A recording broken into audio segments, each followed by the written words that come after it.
Okay, I think we'll get started. So, hello everyone. I'm Thomas Hermans. I'm the project manager for the the JEDI COVID Grand Challenge. And so, welcome to all the panelists that are going to be speaking today. Just wanted to give a brief update of how the challenge is going. So we have a really amazing number of teams that have signed up. So we have 118 teams at the moment that signed up. About half of it is from Europe, 23% from the Americas, 20% from Asia, 5% Africa. And of those teams, about 70% are university teams and 30% are companies and NGOs. So some very important information. So we have just sent out a new progress report. It's a type form. It will only take you 5 or 10 minutes to fill out. And basically we want to know what is your progress, the number of molecules screened, etc. And we have finally decided on the final deadline of the submission of stage 1, which will be the 17th of July. It's Friday at 6 p.m. Central European time, and we will shortly update the website of the challenge to reflect that. The reasons why we are giving such a big extension is that, I mean, it's definitely a very hard problem to crack the numbers of molecules we're asking you to screen. And we have had still a large number of teams joining in the past weeks, and we want to give them sufficient time to produce good results. So that being said, we have selected a few teams to give a progress update, which will be 5 minutes for each team. So please stick to your time. And these were a bit selected random. We had a number of applications, so we could not have everyone speaking, but maybe we'll have future opportunities to do that. So with that, I will give the word to Ashutosh Kumar, who's a researcher of a team that is called Kyuken, or I don't know if I pronounced it correctly, between the Riken Institute and the Kyushu Institute of Technology in Japan. So Ashutosh, I give the floor to you. Yeah. If you can. Hi. Thanks, Thomas. Hi. Yeah.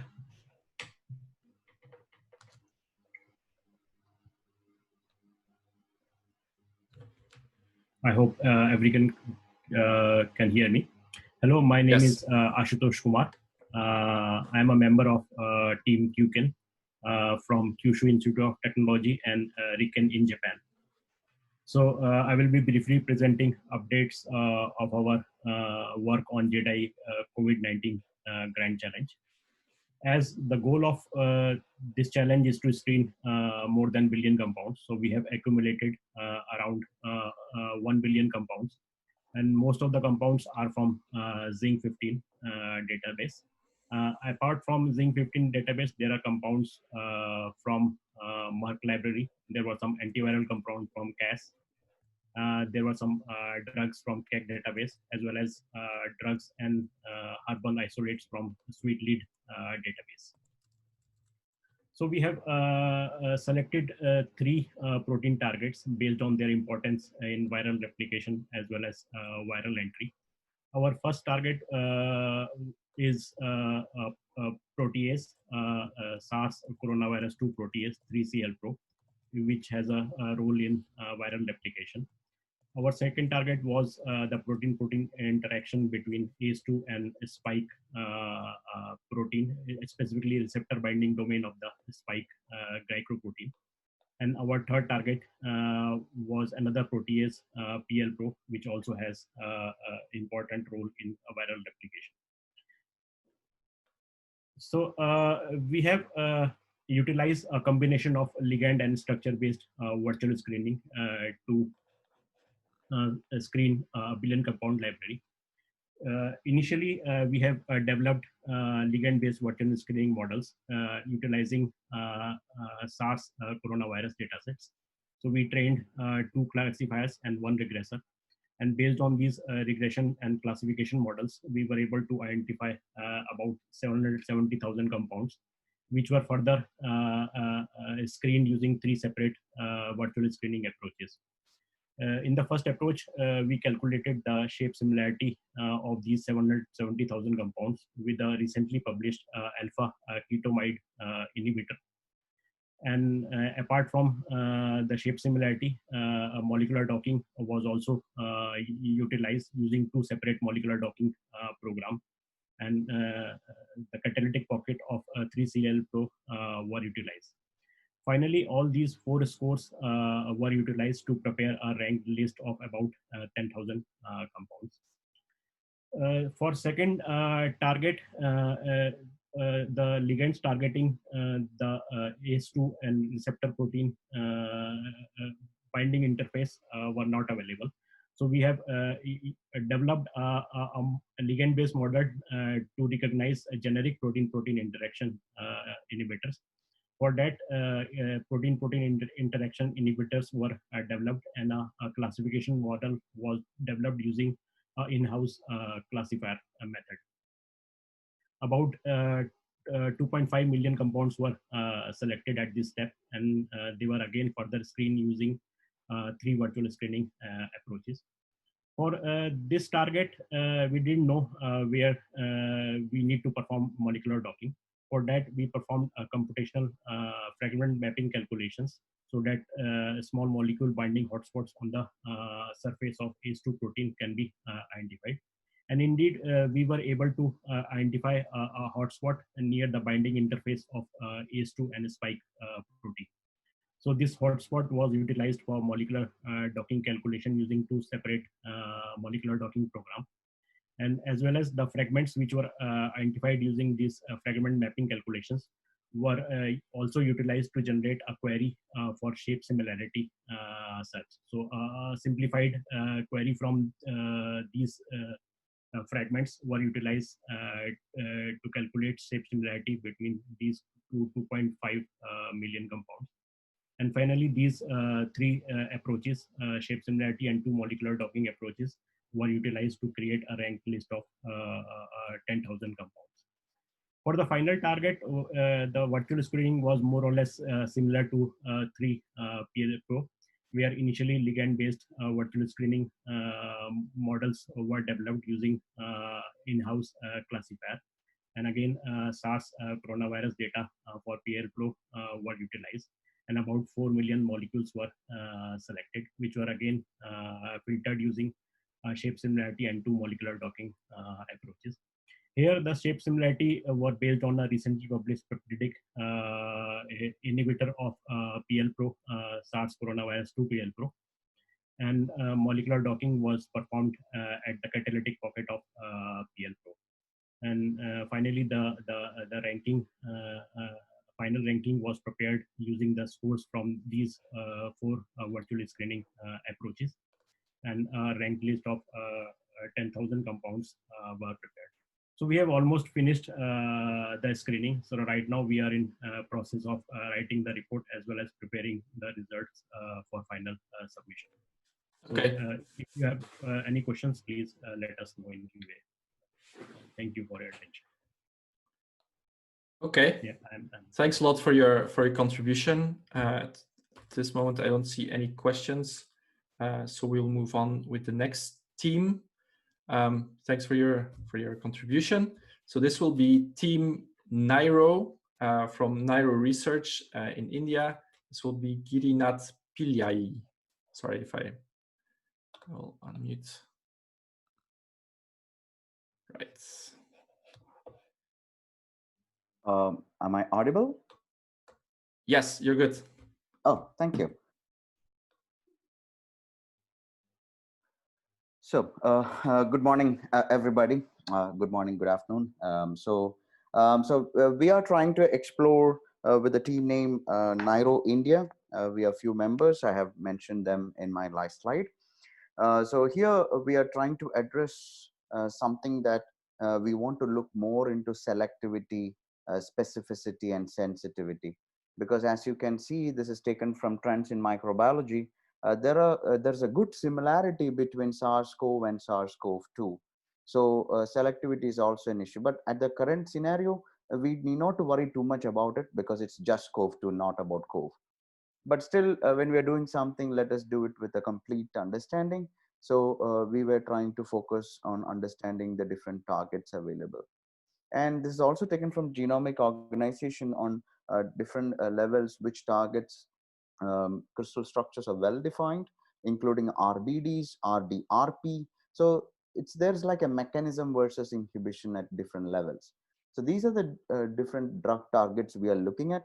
So our ultimate goal is that, as I understand, JEDI, one of the criteria is that we have to go with 3 different targets with billions of molecules.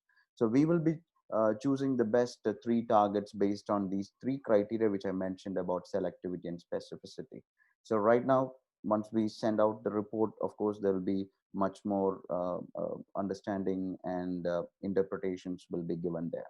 There are drug candidates already being looked at on clinical trials and many more others. So we pick up a few of the protein targets based on the quality of the X-ray structure, as well as a consensus on the co-crystal ligands, and trying to understand how far we can define the problem statement. So as I already told you, the mechanism versus inhibitor. At different mechanisms, we are to be very selective which inhibitors will be very selective to that mechanism. Or do we need to challenge and go with this multi-targeted approach? But it is too early to comment anything on that. It is more challenging, and it is a need of the hour. So based on that, we are trying to look at target discovery, height identification, lead optimization, ADMET. I understand we are more looking at virtual screening and identification, but why not? We can do some kind of optimization if it is possible. So enrichment factor is also considered based on virtual screening studies that were carried out, because there we do not want to have any false positives.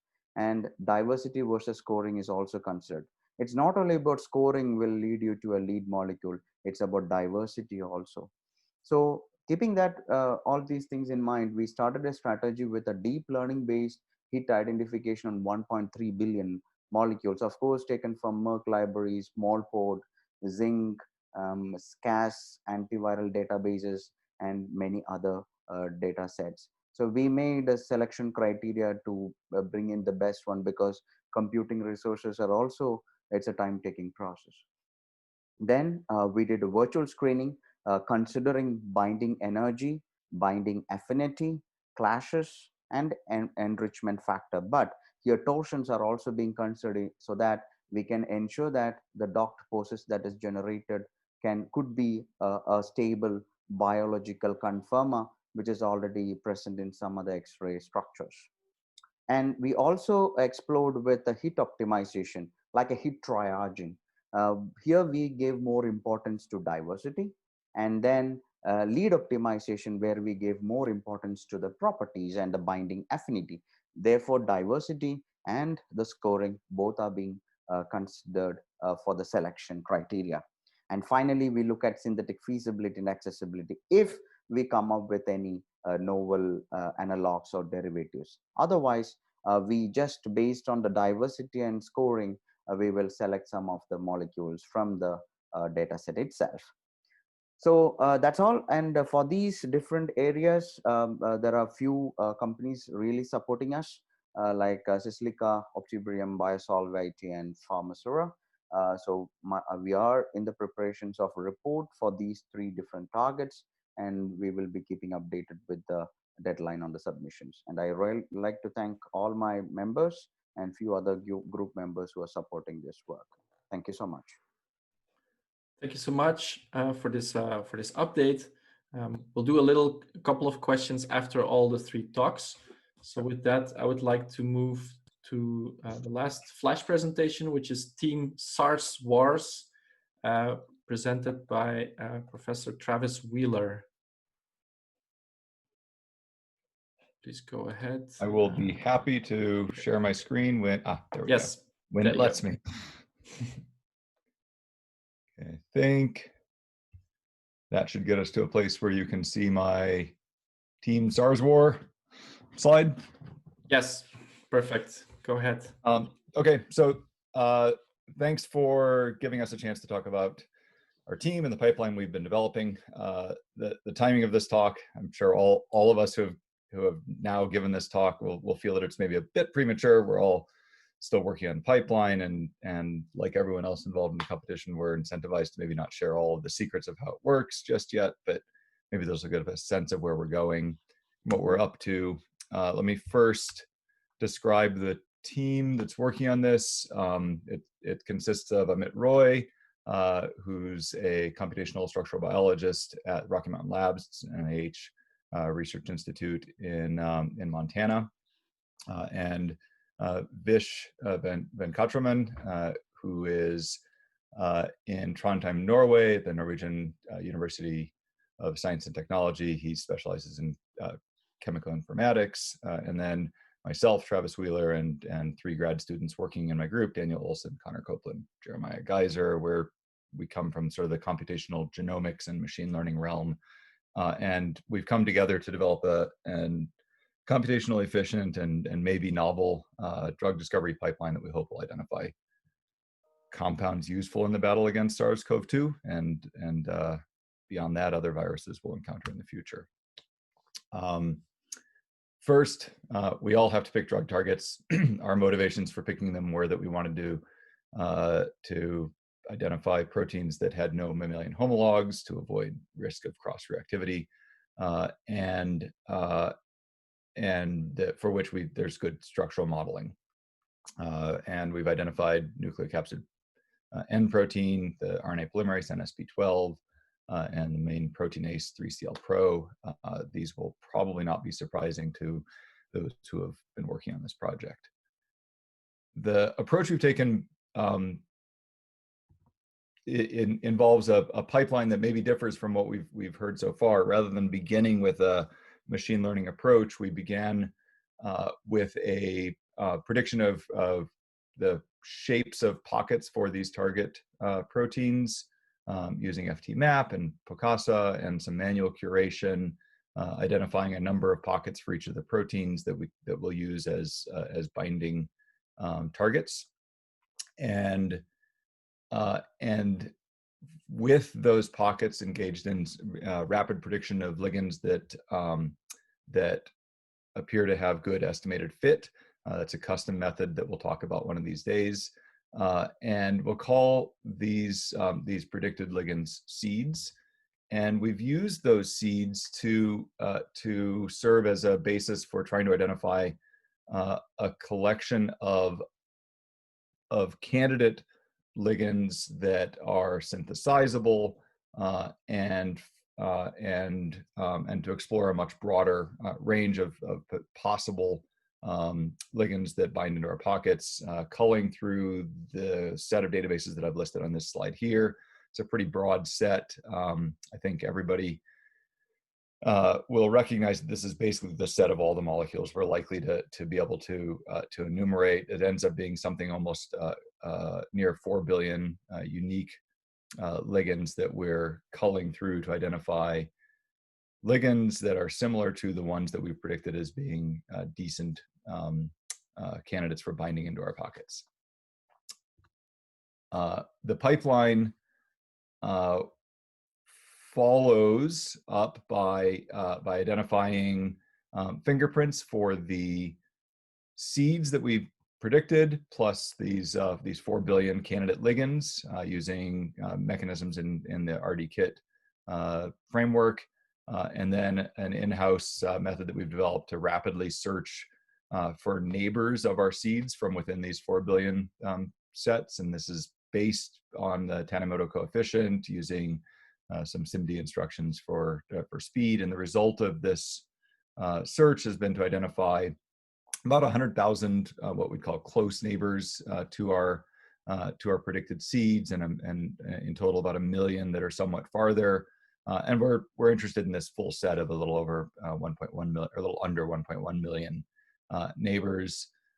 To give a sense, among those close neighbors, we've explored around 40,000 targets for NSP12, 35 for N, and 20,000 targets for the typo there, 3CL-Pro. Within that that set of close neighbors, I think it's useful to just have a sense of the enrichment of which of these large databases seem to be relatively decent sources for what we think are maybe viable drug targets, and the top three are data sets that are known to provide drugs that have been used in the past, and their SweetLead and Drug Bank are relatively enriched. 1 out of 500 of the entries in Drug Bank made it into our final close neighbors set, 1 out of 2,000 of the SweetLead, and the rest of them range on the order of 1 out of 10 to 1 out of, call it, 100,000 of the candidate molecules is made it through our pipeline to later analysis. The pipeline follows for this set of 1.1 million candidate neighbors with a quick filter to remove ligands that show risk of toxicity, the ADMET filter, which doesn't really filter all that many of them out. It's under 10% of the candidates. And then we engage in in a predictive docking approach, which identifies multiple candidate docking poses using standard software AutoDocVina. And it can be tempting to just say, great, AutoDocVina identifies a pose that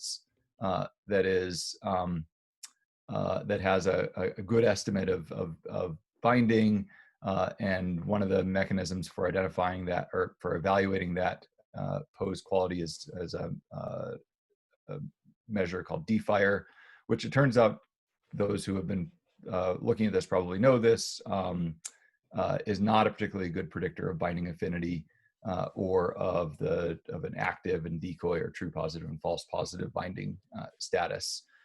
Travis, so your time's almost up. So this is my last slide, so we're great.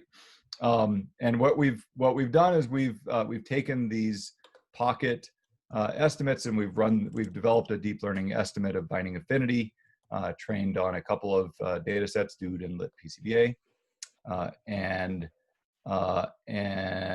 taken efforts to avoid the bias and decoys that are a problem for this field, and are currently engaged in the final stages of classification and ranking using Nina and a custom model internally that we're developing to identify an enriched set of active compounds. Thanks for your time. Thanks, Travis. Just a question to the three speakers that were just talking. How do you get only a ranking out of your results, or how close to a binding affinity to a dissociation constant can you get with your methods? Travis, maybe first. Ask me in 3 days. Okay. We're in the midst of moving from the prediction from a classification prediction to a binding affinity via regression model, but I wouldn't describe it as reliable yet. Okay. Ashutosh, can you comment on your math? Yeah, our score is more or less like a ranking score, so it's not as accurate as a binding affinity predictor, but more like a rank list. So it's a normalized score, so we cannot compare with it the actual binding affinity. Okay. And Girinath, yeah, can you comment? So ours is like a multi-parameter, so that it combines score, binding affinity, clashes, that is intra and interligand clashes, as well as torsions. Okay. Another question that's coming in is how do you take synthetic feasibility into account, if you do? Do you have thoughts about that? Yes, we are looking at the smart filter where the bond breakage could happen and bond forming could happen. Now, it's a prediction, right? So I cannot say that is going to scale up to experimental also, but yeah, predictive capability, yeah, it is fine. Feasibility to some extent, at least on the prediction stand, yes. Okay. Ashutosh, you can comment?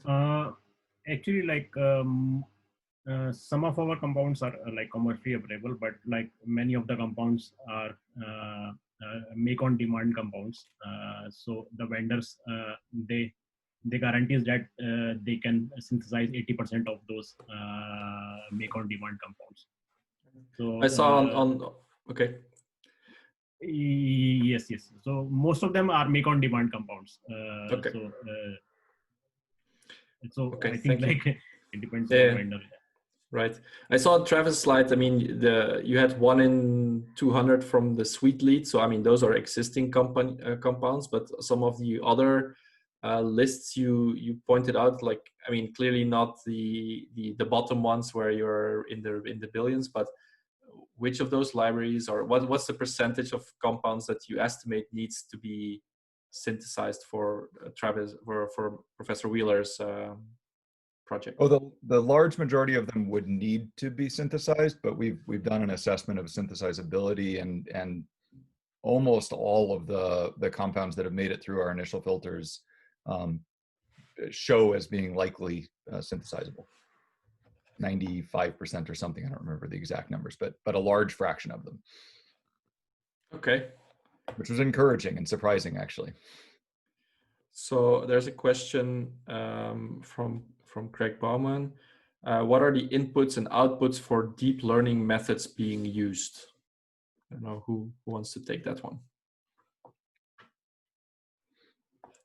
Shall I? Sure. Yeah.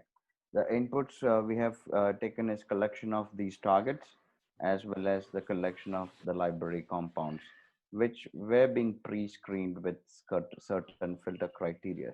These were the input, and the output was a ranking criteria and the threshold criteria, which is being set based on the benchmarking.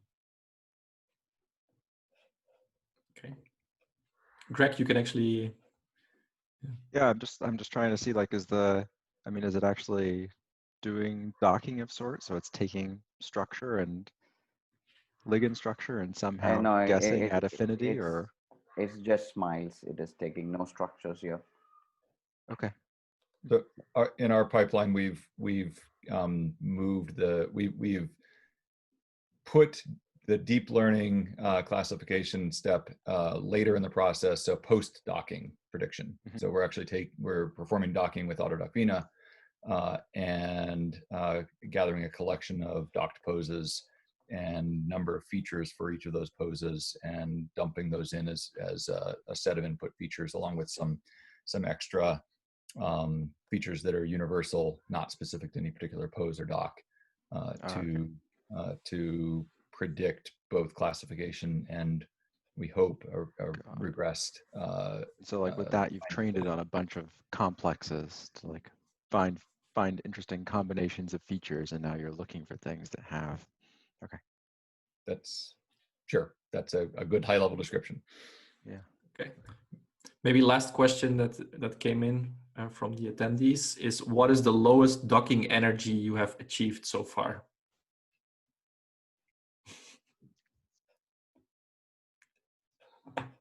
Ashutosh, you want to? Yeah, it depends upon the target as well as the docking program. So suppose like we utilize Fred and Gold. So suppose like the average score for our target is -10. So I think like with screening billion compounds, so you increase the probability of getting a lower score. So we have achieved, I think, like -17, -18 for Fred. And similarly for Gold, if the normal average score is around -8, -9, so we have achieved around -15, -16. But majority of the compounds are still around the normal average range. Okay. Thank you so much. So I think with that, I would like to wrap up this first point. So thanks to the three teams for taking the time to present.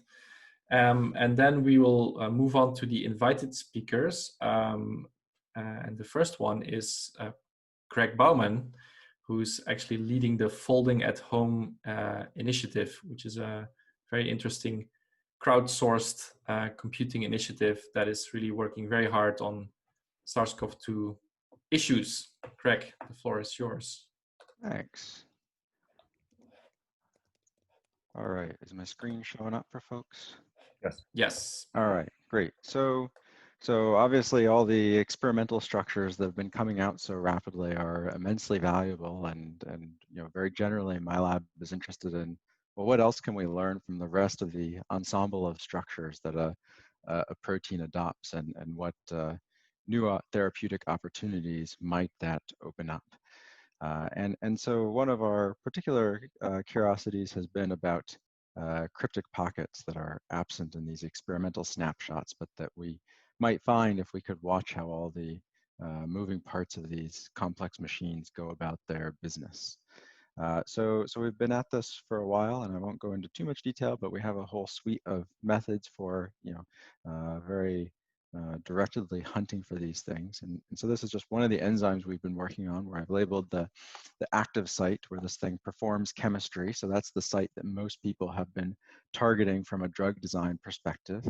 But if we watch the snippet of a movie we pulled out based on our analysis, you can see this other binding pocket opening up that was not at all obvious from that initial structure. So we've got a number of experimental assays that we've adapted or developed to test for the existence of pockets like this. And we've moved into trying to use the structural information about these pockets that we get from our simulations then, especially once we've experimentally corroborated the presence of a pocket, to start designing small molecules to bind these sites and potentially act as allosteric modulators. And so to take into account all this conformational heterogeneity, we have a very simple method we call Boltzmann docking, where we have a network representation of our protein's energy landscape on the left, where you can think about it as clusters or states or energy minima, where the protein tends to, structures the protein tends to adopt. What we do is dock compounds against representative structure for each of these states. Often we have thousands to tens of thousands of them to get fine-grained structural resolution. And now we can calculate a Boltzmann-weighted average score across this ensemble and rank our compounds by that, which is great because it's going to do things like naturally favor more probable structures, for example. So we've got a couple of interesting hints. So now we're looking down on this protein. Unfortunately, my mouse doesn't show up on this slide. So the active site is kind of in the middle of the protein. And at the bottom left, you can see that cryptic pocket where these helices have opened up, creating this unexpected binding site and pose from our docking with a compound there. So we've shown that this compound, as well as two others, actually allosterically modulate the enzyme's activity. And then if we mutate away key contacts that these compounds form, then experimentally the compounds no longer have any effect on activity, corroborating that they really bind where we're predicting here in this novel pocket. And interestingly, we found both inhibitors and activators that bind this site. So that's an interesting aside that opens up fun possibilities for the future. So we've done a lot with these enzymes, and then in the recent 2 years, we've been looking at some other targets to see what we can find. And I won't go into great detail, but this is a small protein from Ebola virus that plays in a really important role in suppressing a host's immune response. And in the closed structure, you can see when this closes up, that's what's been seen experimentally. And there aren't really good sites to target with small molecules to inhibit the multiple interactions that this domain forms with viral and host factors to control the immune response. And what we found is this very interesting cryptic pocket that now again, we've got experiments to corroborate that this actually exists in in the solution in ensemble, and has many features of a druggable site. We were just got our first preprint up on this, and we're gearing up to apply our drug discovery methods when we got a little bit distracted by stay-at-home orders and the pandemic. So especially thinking about viral proteins, it didn't take long for us to think, we should turn all of these tools loose on SARS-CoV-2.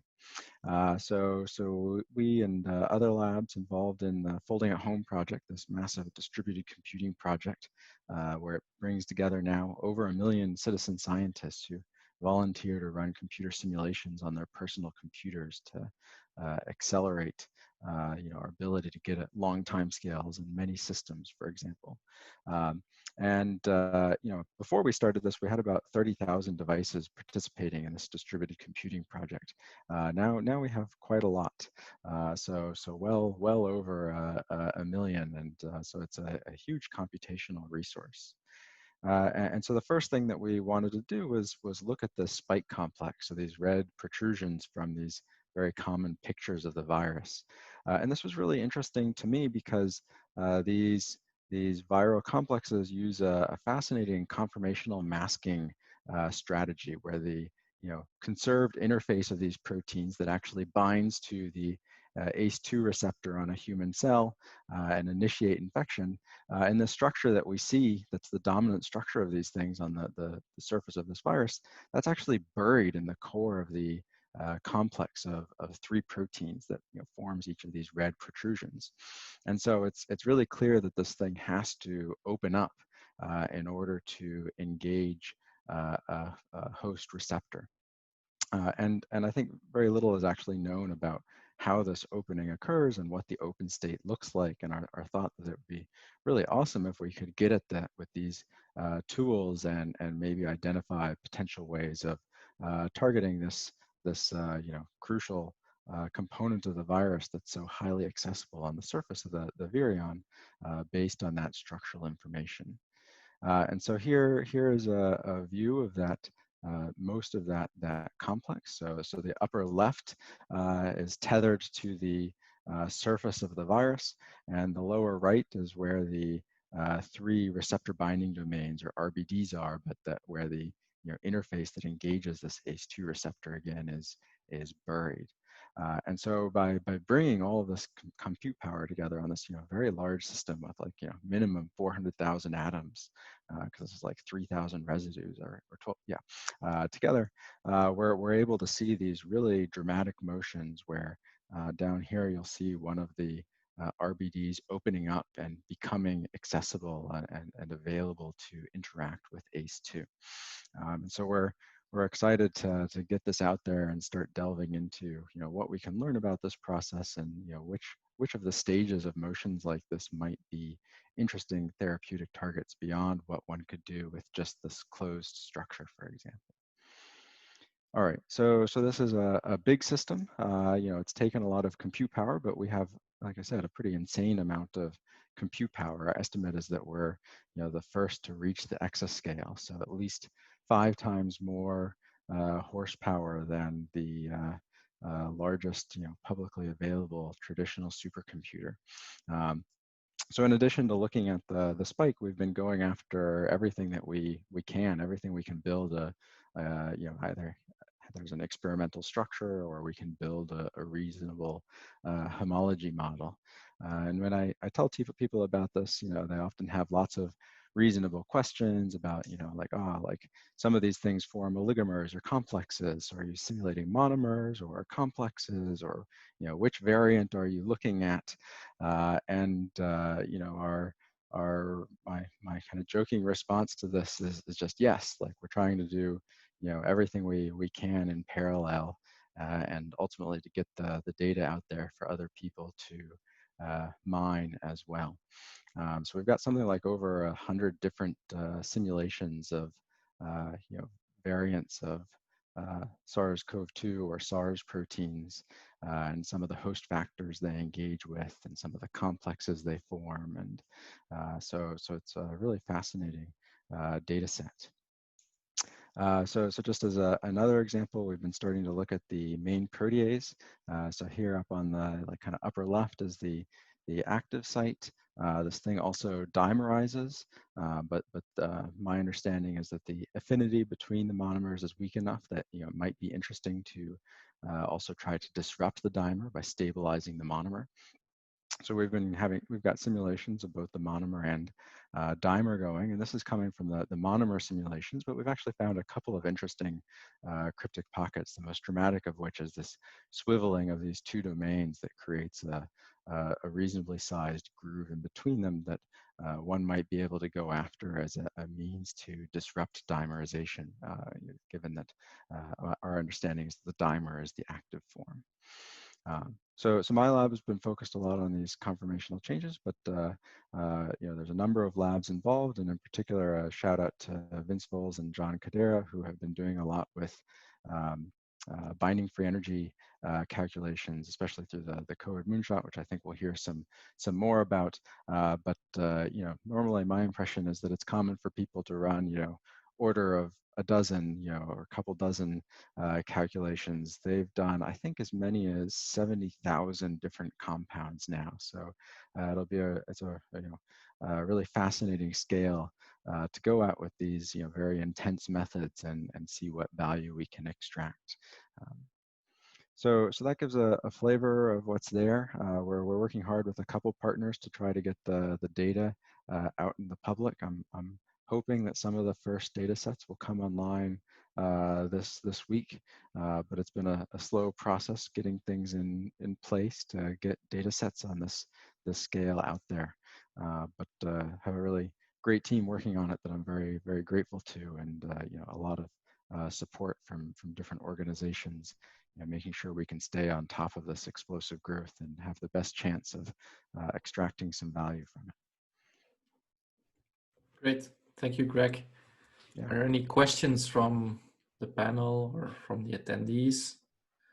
I was just so the spike protein actually kind of opens up and closes. So what's the implication for the connection with the ACE2 binding domain? Yeah, so the issue is that our immune systems are good at finding like conserved surfaces, right, and learning to recognize those. And so what this thing is doing is, in its dominant state, it's burying those conserved surfaces, and now the surface that our immune system can generally access is like covered with glycans or is more mutagenic than other surfaces. So it's harder for our immune systems to find patterns and build up immunity. But of course, it still has to have these conserved interfaces to successfully engage with human receptors. And so this conformational masking strategy is burying that in the dominant state of the system, but having it exposed some fraction of the time so it can productively or unproductively, from our perspective, engage with a receptor. So I think there's interesting opportunities both in, you could imagine trying to capture the closed form to prevent it from opening up. You could imagine, targeting novel, structural pieces that, you see in this opening motion that you wouldn't guess at from this motion, right? So for example, when this thing is highly open, people have found antibodies that bind deep down in here in regions of the protein you wouldn't guess were accessible if you thought that mostly it adopted this conformation and just harmonically wiggled around that structure. Right. Okay. Well, we'll have some more time in the Q&A after. So with that, thank you again, Greg, for your wonderful my pleasure. Insights. Then I would like to give the word to Professor Stan Watowich from UTMB, who has been in contact with us and has been sharing very interesting insights on a big initiative as well that is going on in Texas. Thank you very much. Delighted to be here and to meet with everyone. Let me see if I can find my screen. Just 1 second. Let's try that. So we decided to take a slightly different approach even before knowing about the challenge, with the idea being, should we even get involved in a COVID-19 antiviral project, or is this just a distraction? And so for the youngins on this call, you may not remember back in the early 2000s, the US had a big anthrax scare. And then there was a big effort by the government for biodefense. And every scientist, here's a pot of money, let's go for it. And at our University of Texas Medical Branch, we got a level 4 national lab built, designed for infectious disease, and everyone was really excited. And then BU, Boston University, was trying for this. And then in typical fashion, the funding started to go down. And it's actually very challenging to keep these national labs going. And then, we had the first coronavirus outbreak, and everyone got all excited and, oh, let's jump on this. And there were some funding efforts, and then it petered out. And then, we had MERS came out, and, oh, we should get on this. And so when COVID-19 came out, the question we really asked our friends, neighbors, colleagues is this something that we really want to get involved in, or is this a distraction from the science we typically do? So as we tell our students, don't go chasing money, follow the science you really care about. And so with that thinking, we said, all right, we will only get involved in this project if we, one, think we can do something useful, and two, if we can do it rapidly. So given how fast the virus was spreading, at the middle of April, we said, we'll start a computational effort to look for novel therapeutics to add to the pot of therapeutics that are being proposed, but only if we can get this thing done by 6 weeks. Can we do a screening project, come up with compounds, get them tested against virus, and check cytotoxicity in 6 weeks? That was the challenge we set. Otherwise, we said it's not really worth our time. All right. Well, here we are in June, and we're about 3 weeks behind schedule, and I apologize for that, I guess. So this group got together. We had some online meetings, and the goal was to see if I can go to the next slide. To say, can we? Let's see if I can go to the next slide. Let's just go. Let's go bold. Let's go for every. So we're going to do a structure-based drug discovery approach, where we want to get these compounds that the computer predicts into testing ASAP. Now, all of you on the call who have been doing structure-based or any sort of computational chemistry work, I hate to say it, we don't do it well. No disrespect to any of us, but if my graduate students came to me and said, Watowich, I want to run this gel, and about 5% of the time, on a good day, it really works. And what I get the results that we're expecting. And I'd say get out of my lab.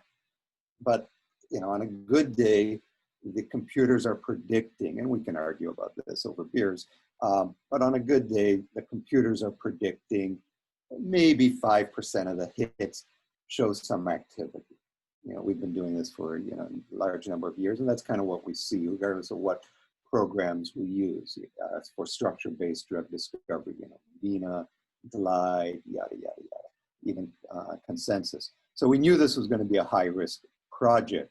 So we said, let's go for all the structural structures that we have for COVID out there. We decided not to throw in the helicase, where we just had a homology model. And of the 6 non-structural proteins for SARS coronavirus 2, there were several structures other than for the M protease, where there are 80-odd structures. So we just picked a handful of the M protease structures. But for all the other ones, we said, all right, what's out in the protein data bank? Take all the chains for these structures. We ended up with 17 structures, 17 unique chains, proteins, and we said, what are we going to screen against?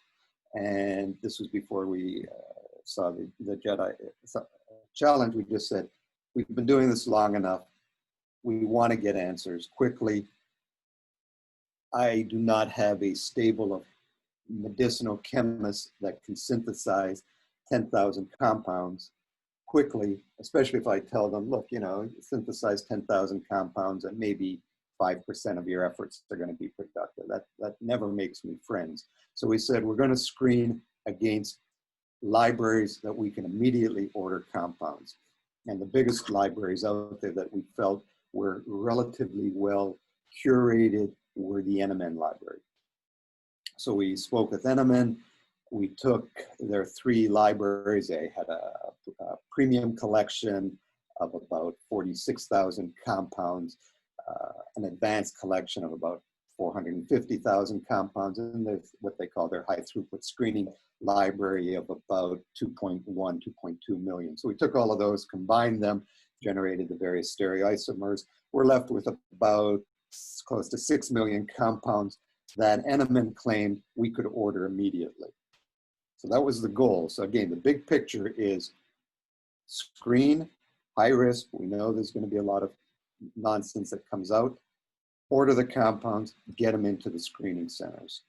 See if anything comes out that would advance the effort in a real short period of time. So we had been running, you know, VINA docking programs at the Texas Advanced Computational Center on their supercomputers. So their team of computational chemists put up the NMN libraries in a few days, and we quickly screened all 17 different proteins against the libraries. Then we did a second round of screening, taking the top several thousand hits from VINA, rescreened them using GLIDE. So the Schrodinger package GLIDE. We decided not to do a whole bunch of other, if we had more time or if we wanted to take more time, I'd be interested in trying to do a very large consensus project and develop a consensus score, but we just used 2 parallel virtual screening programs. We had seen in the past that they give complementary results. We made then a consensus ranked list from those for each protein and for each chain. We selected, we ran them through the usual light pains filter and admit filter, got rid of several compounds, and we're left, and then we chose about 100 ligands per protein target. In this case, this would be a particular enzyme.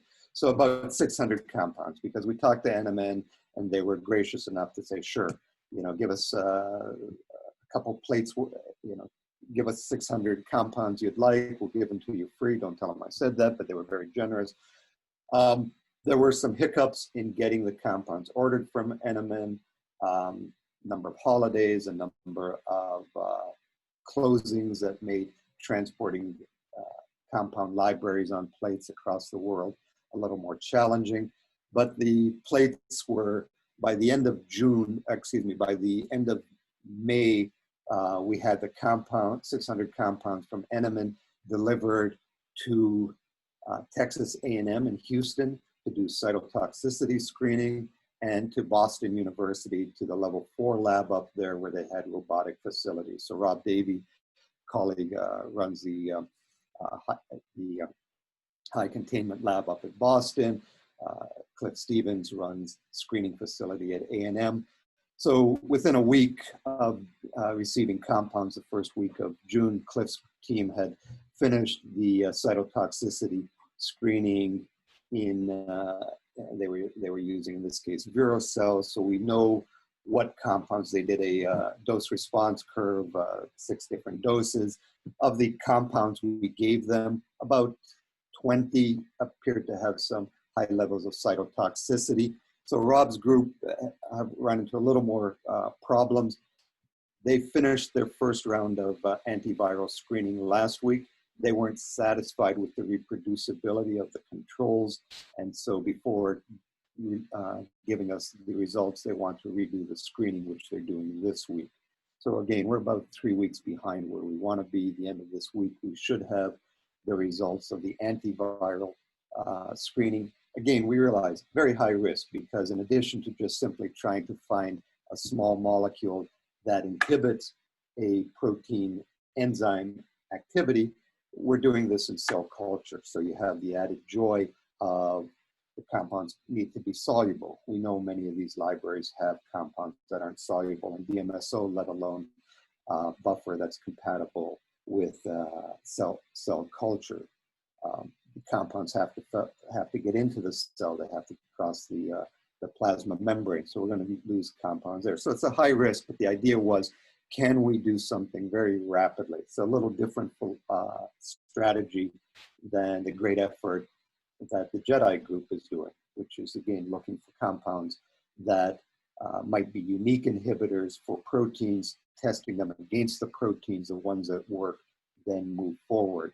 So our goal is to say, all right, anything we find from the antiviral screen combined with the cytotoxicity screen, we'll then move them down to the Galveston National Lab, do follow-up, hit validation in a number of different cell lines, and then move them into the animal model, there's a mouse animal model that we have in San Antonio that the compounds will move into. We hope that that could happen by the end of July now. So that's, in a nutshell, what our strategy and focus would be. So we hope to get everything posted early next week up on the JEDI Challenge site. Again, high risk. It may not work, but we figured would give it a shot because we had the resources to do it. So that's our approach. So thanks very much. Thanks a lot, Stan. I'm just is that a common approach, or do people traditionally always go through the first identify the protein target, the binding, then moving slowly down the line? So you're making a big jump now? Yeah. So we're making a jump from doing it, shall we say, more systematically, where you'd say, all right, let's look at a ligand,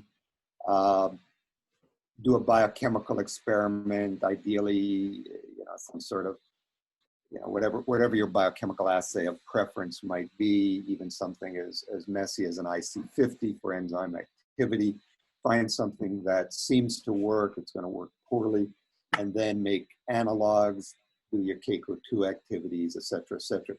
And again, we do this all the time in many experiments, and it can take months and months and months, and then you need to bring on the medicinal chemists. And so again, for this project, it was designed to be very rapid to see could something of this approach with a very shotgun method. If we see anything, then we'll expand it and screen additional compounds. So again, I don't think any of us has a magic way of doing it, which is really unfortunate that we don't.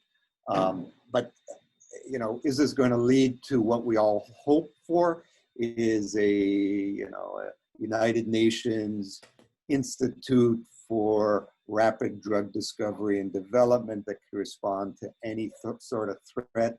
Yeah, one can only hope, right? But I doubt it. Okay. Maybe in Europe, where you guys, no disrespect to America, but maybe in Europe where you might have a longer term vision that this needs to be done. Again, one can only hope, or maybe the Gates would do this, but not seeing this unified long-term effort to really get this done well. I know we have Dr. Brooks on the call. He's been making great strides for many years, and we're still not at the place where we can accurately predict binding energies. It's a really challenging project and problem. So let's get it solved one of these days. Yes, exactly. Okay, I have some more questions, but I'm going to save them for the Q&A after that talk of Alpha Lee. So thanks for now. And then I would like to move to Alpha Lee, who's a PI at University of Cambridge and also co-founder of Postera. And they're leading the COVID Moonshot, which is a very interesting project, and hoping to hear more of that.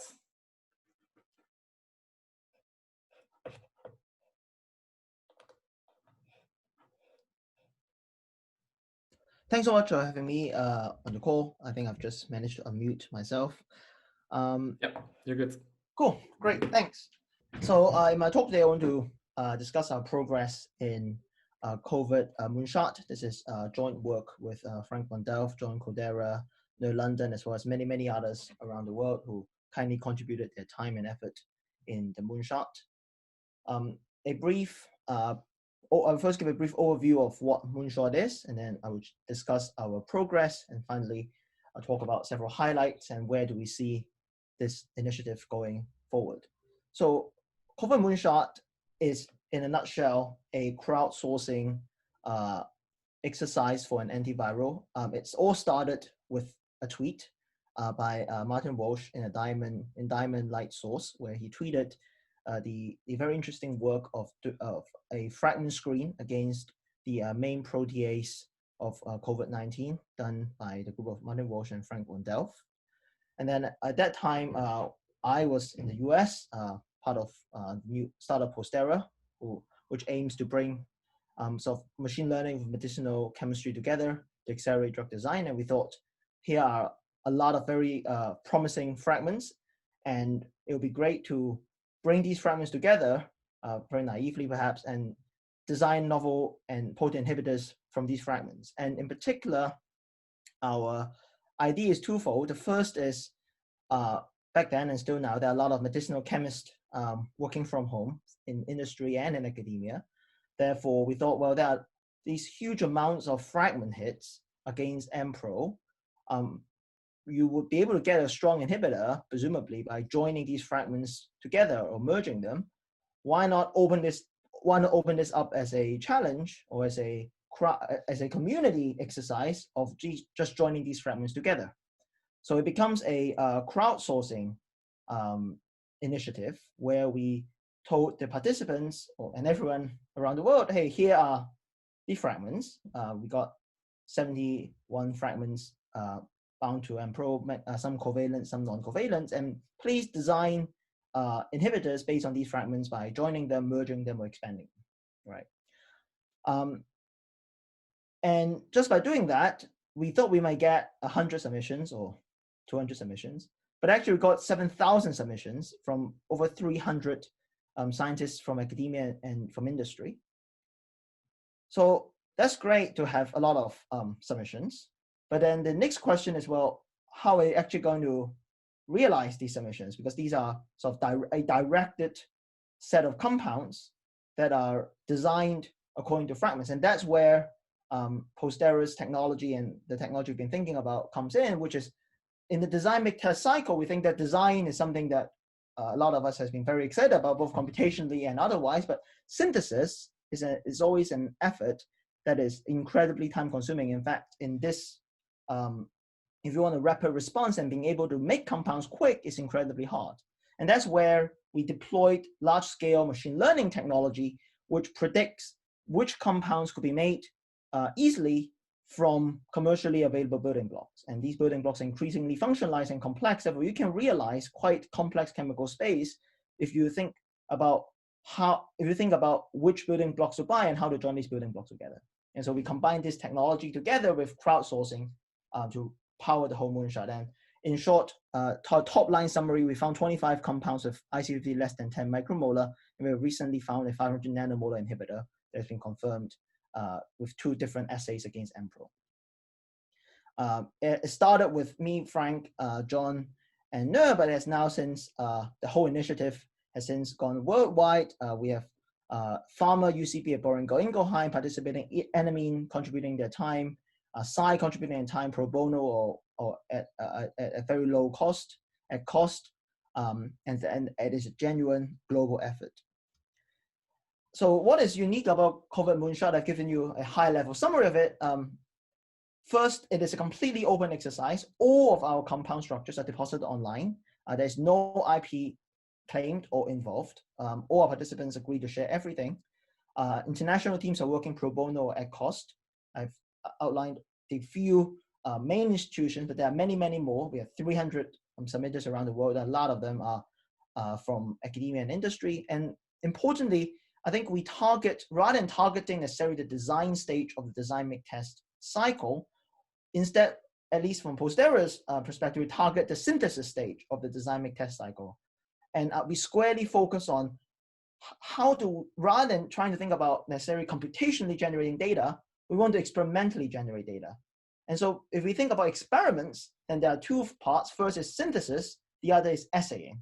And so we use machine learning to accelerate synthesis by deciding which compounds could be made quick and how to make these compounds. And that means, for example, we can triage over 2,000 compounds and found synthetic routes to them in less than a weekend, which would take an ordinary chemist maybe a few weeks to go through thousands of compounds by hand. And also partner this with advances in high throughput assaying, in particular, high throughput crystallography techniques pioneered in XChem and Diamond, which allows us to gather very rich structural information really quick.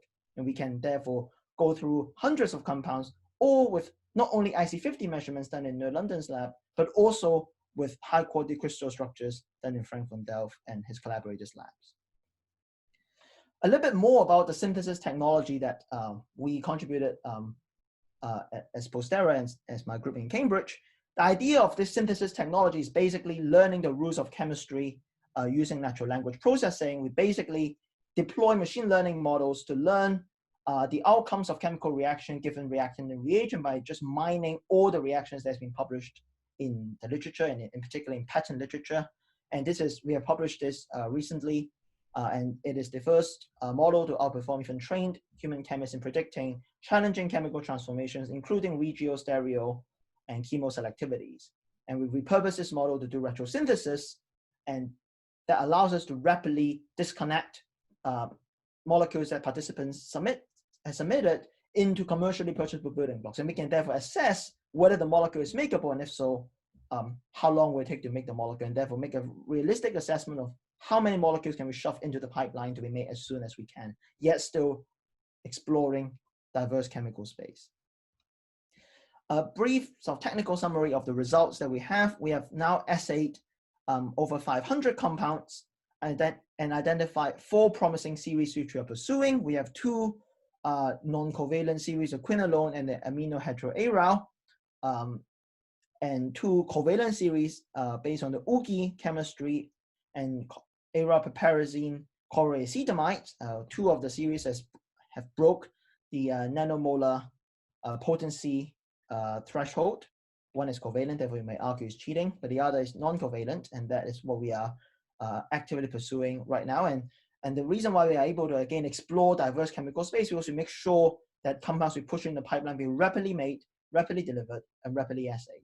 And to give you an example, this compound has only been assayed IC50-wise a few days ago, and we already got a high-quality crystal structure of our 500 nanomolar binder bound to the binding site of MPRO. And I think it is these of rapid experimental iteration enabled by synthesis technologies, but also obviously aided by computation efforts. For example, what Folding at Home has kindly contributed to us, which allows us to power design-make tests as fast as we can and aggressively shave off cycle time. And we have already assay cascade set up for in vivo testing. If you want to find out more about Moonshot, please visit our website. One of the key premises of Moonshot is that all data and all insights are shared openly. We don't hold back anything. For example, here's a discussion of the different binding sites in MPRO, and you can find sort of weekly annotations of the data coming from Moonshot. This is our annotation, a commentary of our data from last week, where we discussed the latest crystal structures and the MedChem team's thinking about where to go next in terms of exploring the binding site, and towards P5 and towards new areas binding pocket is an area where we want to go next. In terms of what are the next steps, we have already aligned live virus assays, RAP-PK studies, and thinking about planning the whole pipeline towards in vivo studies, all with pro bono efforts coming in, helping us. I think this is a team of pro bono, open pro bono scientists working together, and we have been very humbled by the support that we have received. And ultimately, we aim to build a drug hunting ecosystem for pandemic preparedness, and several of us has written a brief some commentary on that published recently in Nature Chemistry about hopefully a open science initiative can perhaps be a way whereby data can be parked, efforts can be shared, and that could build towards a community where we find new drugs to prepare us for future pandemics. And that's the end of my talk, and looking forward to answering any questions. Thanks so much for having me. Thanks a lot, Alpha.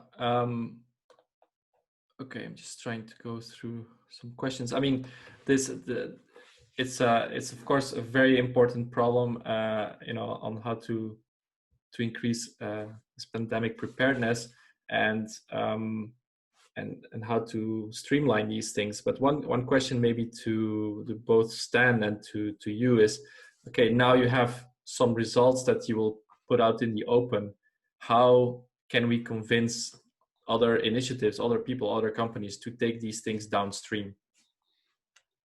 So I think there are precedents of open drug discovery, for example, DNDi, for neglected tropical diseases or neglected diseases in general. They have actually done clinical trial on drugs that have been fully disclosed. I think pharma understands that there are diseases which requires a different model than the conventional business model.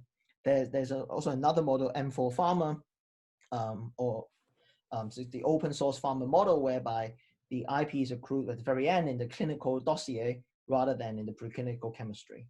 And we think that with antivirals, in particular for infectious diseases in general, there is no profit incentives anyways to, I would argue, to actually develop anti-infectives, antibiotics included. And therefore, I think we would think a promising way perhaps is to make data available so that investigators can take the data and conduct trials and gradually accumulate enough evidence to convince stakeholders to conduct trials, rather than the conventional model of data and insights being protected via IP. Not that IP is wrong, but I think in this particular instances where the economics are firmly stacked against drug development for infectious diseases, perhaps another model is worthwhile exploring. I would follow on that and say, you know, with the large number of efforts going on, if that de-risks some of the early stage work, I think that's very valuable. Getting the compounds into animal models within kind of our own resources by tapping into our collaborators, showing efficacy in the best animal models out there is kind of the critical next step. And at that point, I think there's a chance to convince governments and philanthropic agencies such as the Gates comes to mind, but there are others, to spend the few $1 million that it would take to do the safety trials that are necessary, certainly for the FDA to accelerate into phase 1 clinical trials. And at that point, then the government would step in. But I think what we're all trying to do now is de-risk that early phase and get us into animal studies. Again, the efforts we're all doing are relatively low cost, but they're very, very risky. And so hopefully 1 or 2 of them or 3 of them work. And the next efforts, less risky, and a little more expensive, but given what the US government is spending on vaccine efforts, which are great, you know, almost $2.2 billion for discovery efforts, not manufacturing, putting a few $1 million into safety, preclinical safety trials for anything that, let's say, Alpha Lee's group comes out with, or any other groups come out with, is a small investment. So I think that's the hope we have to all have. Mm-hmm. Okay. Well, actually, I had a more specific question to Alpha, actually.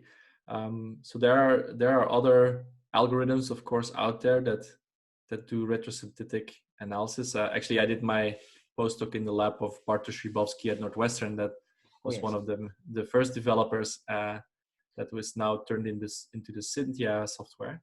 But so can you highlight again what's unique about your approach and how does it compare to other approaches? Yes, that's a great question. So I think the Cynthia approach, and in fact a lot of the synthetic route prediction approach, uses manual curated reaction rules, and I think Watowich curate a lot of these reaction rules almost by hand and use that as a premise to disconnect molecules. What we have found is that we can use machine learning to basically learn the nuances of chemical reactivity, but just directly training it on reaction data. We have curated over 10 million reactions published in patents and other sources. And we can basically just treat reactions as a language where the reactant and reagents are treated as language and the product treated as another effective chemical language, and it can parameterize more abstractly a machine translation model that goes from reactant reagent to product. And that's so-called template-free approach where we let the model learns chemistry from scratch.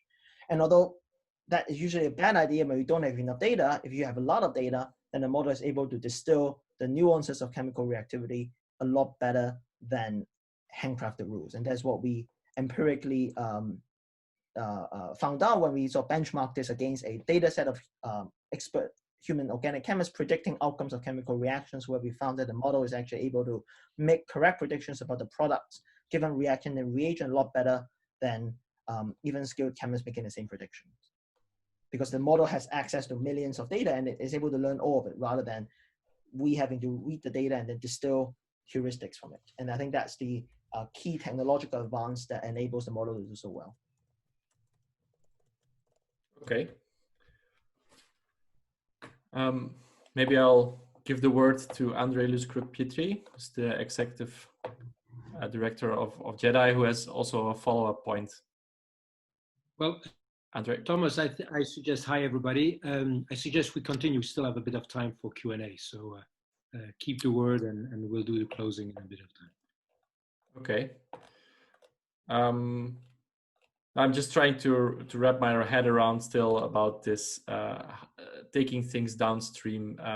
So your, let's say, the vision, if I summarize Alpha and Stan's vision together, is that, you know, if we find good enough hits, that the governments will step in and actually save our butts.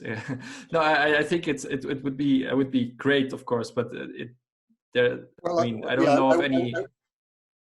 I would say not save our derrieres, if I can use my multilingual skills, but I would say with animal data, that is a big step forward, and we can collect animal data using our collaborator network and almost for very low cost and get either buy-in, et cetera.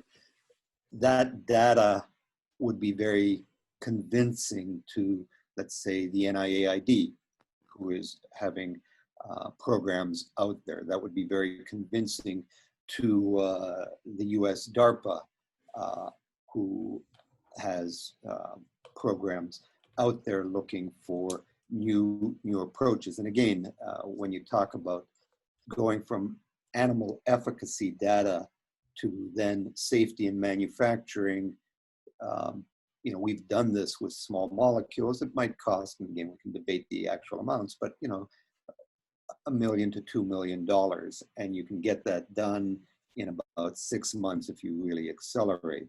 Now that's not quick, and but it is relatively inexpensive in the scheme of all the money being poured in. So it's not that the government's going to save our behinds, but you would have very convincing data to tell the government, here's something that is past animal trials. It is looking very, and with that you could compare it to other things that are being proposed.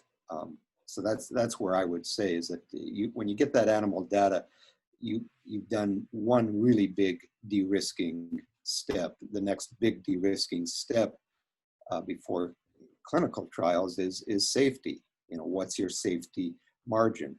The good thing is you're talking about an acute infection where there's nothing else to treat, and so you may be able to tolerate a slightly lower safety profile. Maybe not. I mean, that would be an FDA decision. So again, I think it's all about trying to get that really important animal data as quick as we can. And, you know, people have talked about different approaches, you know, from having, you know, batteries of cages of animals that you just screen your compounds right then and there. Okay, I'm not in favor of that. But this is, I think, one approach. And I think, you know, what Alpha is doing with his effort is, again, trying to see how quickly can they get towards serious animal studies. And that's obviously what we're trying to do too. And I think everyone else is. And it's, again, how quick we can do it. Alpha, what do you think? Yeah, I agree completely. I think the key de-risking stage is the in vivo efficacy, and I think that provides a lot of evidence and confidence in de-risking this early part of drug discovery. So are people working on kind of, you know, well, it's not really crowdsourced, of course, but to collaborate heavily on a global scale on these animal models? Because still, I mean, if you look at, depends on which animals, of course, but if you look at you know, non-human primates, the costs are incredible, right? Like, you know, a small trial is $1 million, or, you know, No, so less what's than the that. best? Yeah, the animal trials now with the non-human primates that are being proposed are, again, depends on what one's definition of reasonable is, but, you know, tens, maybe $100,000 because, again, they're very rapid trials now. And that's, you know, if you have to look for a silver lining, and there are many, but one of them is that we're dealing with an acute infection that, you know, you can see the results very quickly. So you don't have a long-term maintenance cost, et cetera. So, and we do have other models without jumping to a non-human primate that work well. Not, again, it's not completely duplicating the very wide range of symptoms that we're seeing in humans, but you know, you're definitely seeing the infections take off even in a mouse model that can be used to collect your efficacy. And the FDA has said, you know, you don't need 2 animal models for efficacy when you start talking about some of these infectious diseases. So I don't think animal models, the testing phase is the limiting factor. I think it's you know, doing the testing and having some really positive data to show for it. That's my feeling. Yeah, I think, for example, our collaborators already have ferret models of infections up and running. That's been repurposed for ferret's model for influenza, for example. And for ferret, for example, ferret or mouse or even dog, tox, that's a relatively standard thing. You can outsource a CRO for toxicity, mini tox or full tox. So I think, yeah, the animal study ecosystem is relatively well established. Okay. And I was surprised to see for Alpha, for the COVID Moonshot, that you have already assayed 500 or 600 compounds. Yeah. And so I'm just curious about is this coming directly from the crowdfunding, or how have you managed to do so many compounds so quickly? You mean funding, or you mean well, both, yeah. Right. So in terms of the funding, we got crowdfunding, but also the leading labs committed or repurpose existing resources. And we also got a lot of philanthropic funding coming in through Oxford, through Weizmann, for example, to support the effort. But I think in terms of the logistics and the fact that we know which compounds can we make quick, yet still complex enough to be interesting, allows us a substantial advantage, because I think folks like Enamine has collected a huge library of really complex building blocks. And if you can join these building blocks judiciously together, you can already build pretty good lead-like compounds in almost 2 or 3 steps. And that's like 2 or 3 weeks delivery time. There's no need to photosynthesis, make something that's crazy. And we found that the compounds which we really judiciously selected based on synthesizability actually use a lot of information, because it's a quick turnaround, and we can turn 3 or 4 cycles around in 2 months. And that gives us a lot of SAR. For example, the amino ARAL, hetero-ARAL series came from the aminopyridine series, which was basically a 2 or 3 step synthesis directly from inner building blocks. And once we saw the hit there, we said, okay, like it's already like a 10 micromolar hit. Then the further optimization, again, just using library type chemistry leads us into 500 nanomolar territory, all right, 2 or 3 steps. So okay, thanks. Maybe I want to go back to Craig if he's still around. Greg, you showed in a simulation. Let me just check. I'm still here. Okay. You showed in one of your simulations, you saw actually the protein dynamics with the ligand inside of it, right? That looks kind of computationally very heavy. So what does, you know, what does this exactly, is maybe it's a naive question, but what does this exactly add to the understanding of how this compound binds?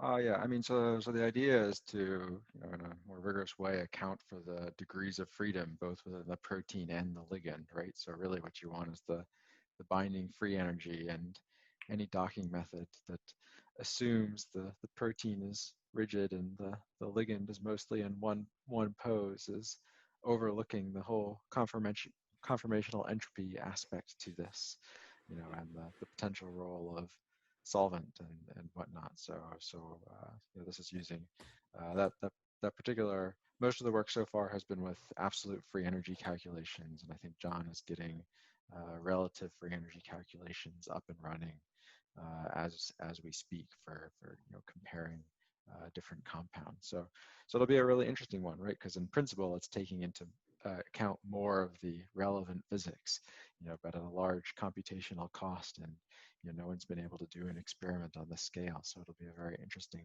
data set. And is this a method that is it becoming commercially available? Because a lot of the docking softwares are, let's say, either publicly available or commercially available. That's right. Yeah, no, it's all available. So all the absolute free energy stuff, like those methods are all in GROMACS. So that's publicly available. And, you know, people, I know Schrodinger is doing a lot with related, you know, development of free energy methods. And then the relative free energy calculations that John is working on are all in OpenMM. So both GROMACS and OpenMM are open source and available to anyone to go at. So. Okay. Right. And if you look at the road from here to a therapy, Greg, like how do you see this developing? Yeah, so I mean, we're pretty tightly integrated with Alpha and the COVID Moonshot. So a lot of this, John and Vince Voles are both involved in this collaboration. So it's the exact same pipeline there.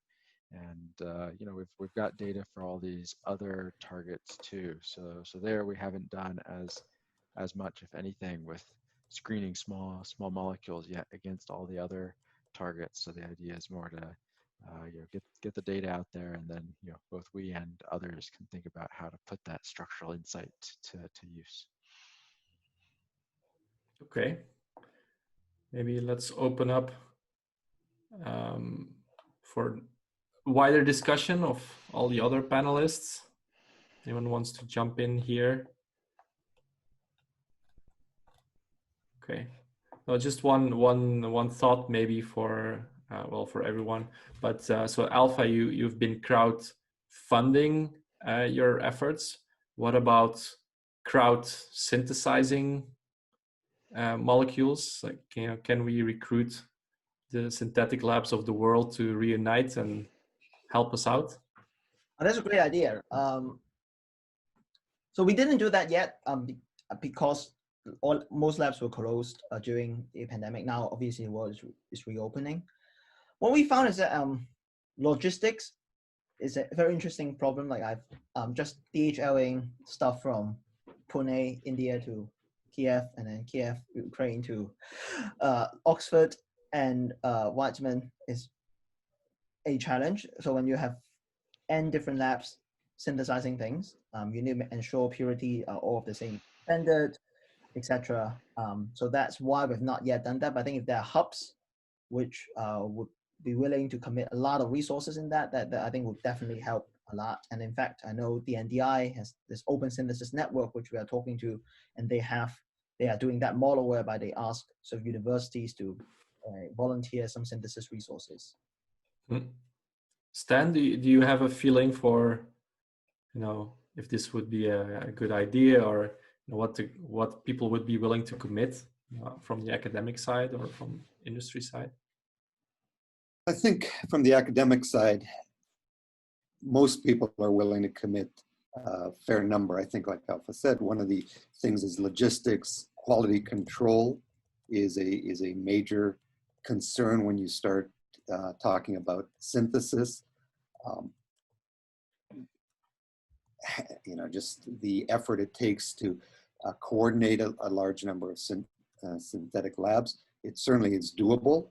If you say, all right, here's a list of compounds we want, if you have expertise on such and such, let's go for it. These are the parameters, and we want, and if you have then a central location to do your NMR, to do your purity checks, et cetera, so that you know what you get, it could be very valuable. I think on the scale that Alpha's team is looking at, when you're talking several hundred or thousands of molecules, it sounds like in-house they have that capability to do that synthesis relatively rapidly, and I give them lots of credit for having that capacity. And so I think, when you're talking in that scale, if you can keep it under one roof, especially when you get into the disruptions that we're faced with right now, is just transport, et cetera. I think it's a lot more efficient to do it the way, keep it all in-house like Alpha's team is doing for some of these final steps. Alpha, what do you think your in-house capabilities would be for compound synthesis in terms of like a month? You generate probably several thousand compounds with your team, right? Yeah, so just to clarify, so we don't actually do the synthesis in-house. We engage CROs to do it. So it's Enamine, WuXi, and Sci Life Sciences doing the synthesis for us. And the capacity there, I think for 3-step synthesis, you can make a 2-3-step synthesis, you can make a few hundred per month with a few FTEs. But obviously when you get the lead optimization, they really want to make the right compound, or you hope it's the right compound, then that becomes slightly more challenging. But I think for those complicated synthesis, you do need sort of very sort of dedicated, we are going to make that compound not because of an organic chemistry interest, but because of a medicinal chemistry need. And that's where a lot of these CROs have this professional drive and just like churning out libraries of compounds. And that's what we found particularly useful. Yeah, so that's a great model, because again, as opposed to duplicating efforts that CROs have already established, utilize their pipelines. I know WuXi STA claims they have 2,000 medicinal chemists on board today for a project that they can engage, and they know their capabilities. So yeah, leveraging what exists is a good approach. Okay, I think in view of time, I will give the word to Andre. You're still muted, Andre. Right, there you go. Well, thank you first to all the speakers, first to the 3 performers. Thank you for sharing. As Travis said, I mean, I'm sure you didn't share all your secrets, so we are very impatient to see the final results. And thanks also to Ashutosh and I don't know if our third is still there. And thanks to Stan, Alpha, and Greg. I mean, we are obviously doing something altogether very important. You saw how disappointing the current repurposing efforts of current drugs are. So discovering new compounds is obviously critical. I remember 2 months ago, we had a lot of discussion with some large foundations, which were very focused on this repurposing effort. I'm sure that has probably a little bit diminished. So we are really there. I mean, there's some worrying news about some second wave coming. So it's clearly very important. The second thing I take up, especially Stan, Professor Watowich, your suggestion, and you give a lot of credit to Europe. and our long-term vision. As you know, we're building the European version of DARPA, but on the civilian side.